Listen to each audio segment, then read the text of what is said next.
Welcome to KaiChi Live. I'm KaiChi, and this is my recap on the 2012 TMNT. This season 5, episode 10, titled Low Rat and Cubs. So basically, in this episode, we see Master Splinter and the Turtles, while they're like preteens or just little kids. He telling them what happened after they were mutated and how they found their home under the sewers, that seclusive area that they have been living for the past few years. Basically the whole turtles lair. We find out that after Hamato Yoshi mutated into a rat like humanoid, he took the turtles and they were living somewhere on top of a building in a water tower. And he was at night, looking for food and getting away from the Cranks, the robot Cranks. At that time, he know them as a bunch of robots. The Cranks for some reason need to destroy or capture or perform experiment on Splinter and the Turtles for some reason they know about. And Splinter did his best to get away from them and hit the Turtles away. We see Krang sending some kind of drones and machine searching over the city in order to find them. At one point, one of the drones unfortunately found Splinter and the Turtles in the water tower, and they had to leave. And they somehow, the Krang went after Splinter and the Turtles, and it was fortunately they were able to get away and ended up somewhere in a warehouse where they could seek refuge for a while away from the Cranks. At the warehouse where they were trying to hide away from the Cranks, we get some touching scene between the Splinter and the Turtles. At that time, he had like a personal connection to the Turtles. I think, in fact, maybe he called them Kappas once or turtle creatures.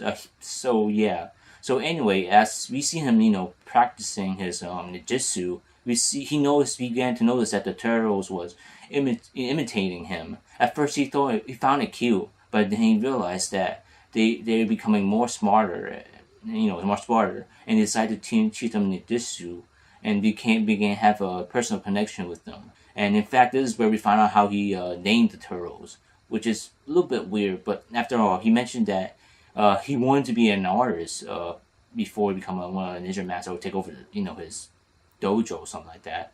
And we see him like he had an interest, in art. And it took a book off on the Renaissance and basically opened up the book. And we see the turtles, crawling. Oh, I forgot to mention, the turtles are really cute. And in fact, I couldn't differentiate. I couldn't tell them apart, or who's who. I was able to notice Michelangelo because of the freckles. That's pretty much the only one, because the color of the turtle is hard to tell. But anyway, when the turtles came into the book, it was cartoons as always.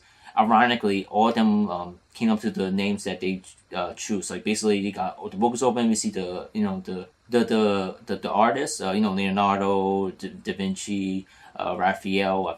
I forgot his last name. Donatello, Michelangelo, right? Each of the turtles, basically, put their hands on the picture, and that's how you name them. So that was, cute, funny at the same time. Cartoons. Unfortunately, the Krang was able to find them. And Splinter had a really tough time to get away from them. He was able to get underground, basically go to a subway station and try to fight them off. And we see how Raphael got his shell broken. No, his front plate. I guess a turtle's front plate broken. That while they were while Splinter tried to fight off one of the Cranks, the turtles tried to save Splinter.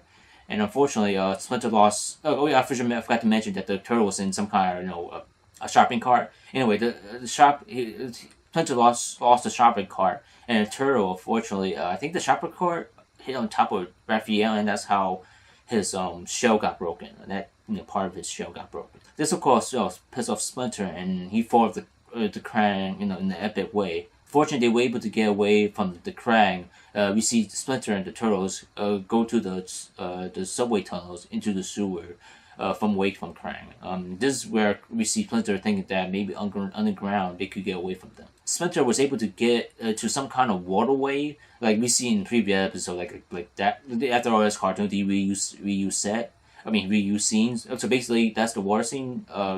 He was able to get there and decided to make a last stand. This is where we get a touching scene whether or not he want to be, since he lost, his daughter Karai or Miwa to the Shredder, whether or not he could have, this is maybe his second chance in order to be a father and master to these baby turtles, and we see him imagining Tension and Miwa next to him, and they were holding hands or touching turtles, or Splinter was able to defend off the Krangs, but somehow once again he lost control of the shopping cart with the turtles, and they somehow end up somewhere in the water. They were trapped, and Splinter did defeating the last Krang, went after them. So in the underwater scene, we see Splinter was able to get the shopping cart off the turtles, but I think they were in some kind of water wave, like where the water whoosh means they're going through some kind of drainage, maybe to the ocean.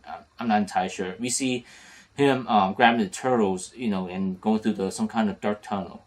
Fortunately, they were able to resurface, and we see Splinter, on his back, and we see the turtle, using some sort of like a life raft, sort of, and it swam the way to a couple of tunnels, and that's how they end up to their home. After waking up, Splinter decided to where they find some kind of secluded, I'm guessing abandoned subway station, maybe. I'm not entirely sure. The turtles' lair, and decided to make them their home, and this is where he teaches the turtles how to fight like a ninja. The episode ends with Splinter giving out presents to the turtles. Basically the weapons. We see he mentioned about giving the katana, I think. Yeah, katana to Leonardo, how it's like a strength for leadership, and the Sai to Raphael, how it's like he fight for his family, and Donatello a stick, a bow staff, not stick, a bow staff. Well, there's a little joke like that, like how it because of Donatello being smart, he giving him the a staff, which we get a funny see from him complaining that he get a stick. And last but not least, Michelangelo, he gave him the nunchuckles. He couldn't think of a way to explain how it's similar to Michelangelo, but he like it Michelangelo here. So basically get a little funny scene of that. Overall, this episode is interesting because we find out how what happened after Splinter and the Turtles got mutated and how they found their home. The thing about cartoon series, sometimes like back in the 80s, 90s, and even early 70s, 60s, 50s. Anyway, my point is some of these creators weren't able to actually finish the series, how they ended. So sometimes you just left off some kind of weird cliffhanger or don't know what's going on. But fortunately for this year, this 2012 version, we see the creators able to end it their way. And like it's weird, like in the beginning, the first episode is where this is a two-parter. It's weird how Splinter never mentioned about the Krangs and the robots. Well, he did in the episode, but he never mentioned about the Krangs. He did mention, I guess he did mention the robot to the turtles, and the turtles finding out about the Krangs, and they having like a weird interaction. But like sometimes like these series, you don't know when to end. You don't know how you want to end it or how you want to tie it in. So like it's weird how Splinter never mentioned about this. But it's okay, like I mentioned before, it is a cartoon series. You cannot exactly plan ahead. Sometimes you can, sometimes you can't. But I still enjoyed this episode. We see a little bit more backstory about what's his mindset after being mutated to like a giant humanoid rat, and maybe his second chance of being a father and a master to a bunch of baby turtles, which he can pass knowledge on. And we get to see baby turtles. They were adorable, but not unfortunately, but my little complaint is like I couldn't tell them apart, which is okay. I mean, there are baby turtles, so and we also get to see kid turtle or maybe preteen turtles. I'm still looking forward to the next episode and future episode of this unfortunate last season for the 2012 TMNT. So I'm still looking forward to it. Thank you for watching this video. If you like this video, hit that likes button. Click over here to watch my previous recap on the 2012 TMNT and previous videos, and click over here. Subscribe to my channel KaiChi Life for future nerd geeky videos. Thank you.